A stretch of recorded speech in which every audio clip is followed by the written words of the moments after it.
دی وی مولی صاحبو چې زړه دې صفای نو خیر دی وی او د رحمان بابا شعر پکیم په دلیل کې پیش کړي.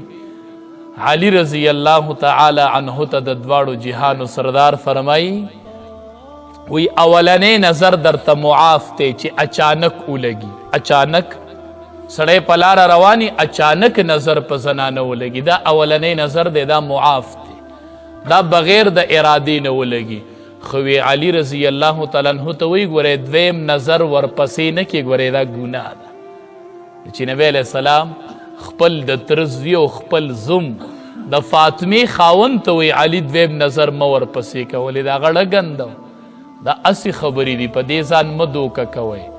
غیر محرم زنانو ته نظر مه کوئ، دا ډیره لویه ګناه ده، دا د سترګو زنا ده. ګورئ دا مه کوئ.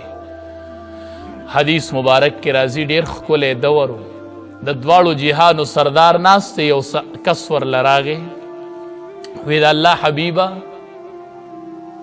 اسلام مې ډیر خوښ دی خو دې کې زنا منه ده او ماله پکې د زنا اجازت راکه. اسلام مې خوښ دی خو د زنا نه نشم صبرېدی.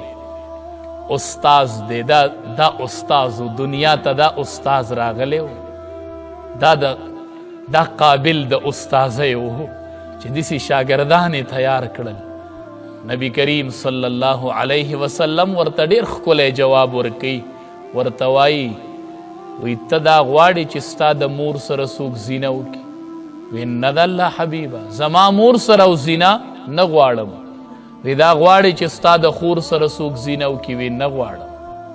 وی دا غواړې چې ستا د لور سره څوک زینه وکړي؟ وی نه د الله حبیبه دا نه غواړم.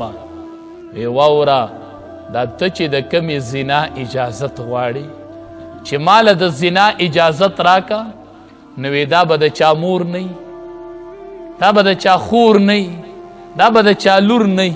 نو څنګه چې ته نه برداشت کوې داسې بل سړی هم نه غواړي چې د هغه د مور سره زنا وشي، د هغه د خور سره زنا وشي، د هغه د لور سره زنا وشي. وی بیا یې ځان ته نږدې کړم او دا لاس یې راواغست او ماله یې په سینه باندې کېښود. ښکلی ښایسته لاس یې زما په سینه کېښودو. وی ما د نبی کریم صلی الله علیه وسلم د لاس یخوالی چې هغه دند محسوس کو چې ما ته یخوالی راورسېد. هغه وی د مرګه پورې چې څو ژوندی ومه زما په زړه کې د زنا خیال بیا نه و راغلی، د مرګه پورې زما زړه کې د زنا خیال نه و راغلی. د چا لاس و، چا لاس یخی و، هغه چا خونه کړې وه. زه ورته وایم نظر مه کوه، زنانه ته مه ګوره.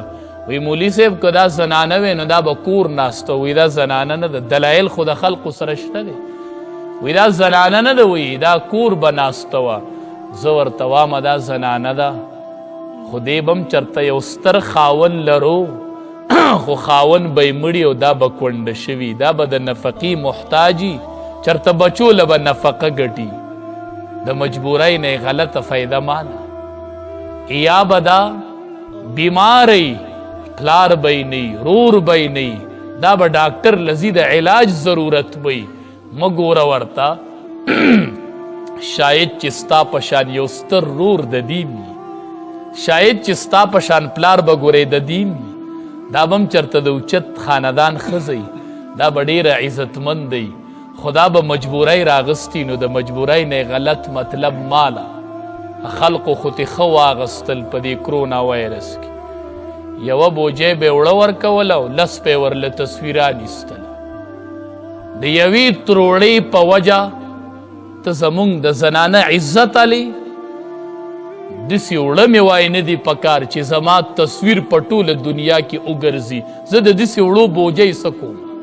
اپله وله دا وړه ګزار که داسې وړو چې ستا نه تصویر علي او تا له تروړه وړه درکړي. دا مسلماني ده؟